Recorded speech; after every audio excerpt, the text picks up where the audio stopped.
I ask because part of the way it's been reported is that the rationale is to help with lethality and also recruiting. And it was curious as heck how not using he, she can help with lethality and how it's helping with recruiting. But I take your word for it that this is not policy, and that satisfies me. Can you help me with something here? Anderson Air Force Base, I understand, this is in Guam, of course.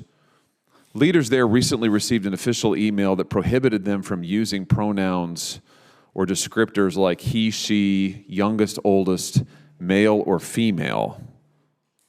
Why is that? I mean, what's going on?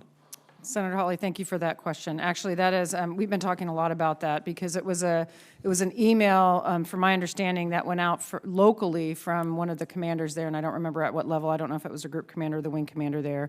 I believe that it was a Facebook post that went out based on a question. It is not the Air Force policy to not use pronouns. And so I think it was a social media, exacerbated by individuals that said that they were directed for that. Okay, good. Well, I think that's progress. So you're saying, I'm looking at a news article here, this letter around leaders of the base are instructed, do not use pronouns, age, race, etc. And they go on, the unauthorized, examples of unauthorized language are male, female, youngest, oldest, he, she. But you're saying that that was not an official communication, that has not been a directive. That is not an official communication from the HAF, correct. Okay.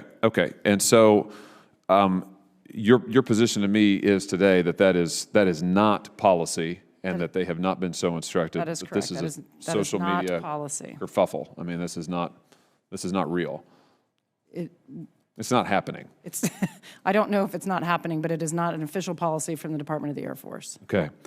I ask because part of the way it's been reported is that the rationale is to help with lethality and also recruiting. And it was curious as heck how not using he, she can help with lethality and how it's helping with recruiting. But I take your word for it that this is not policy, and that satisfies me. So thank you. Thank you, Madam Chair.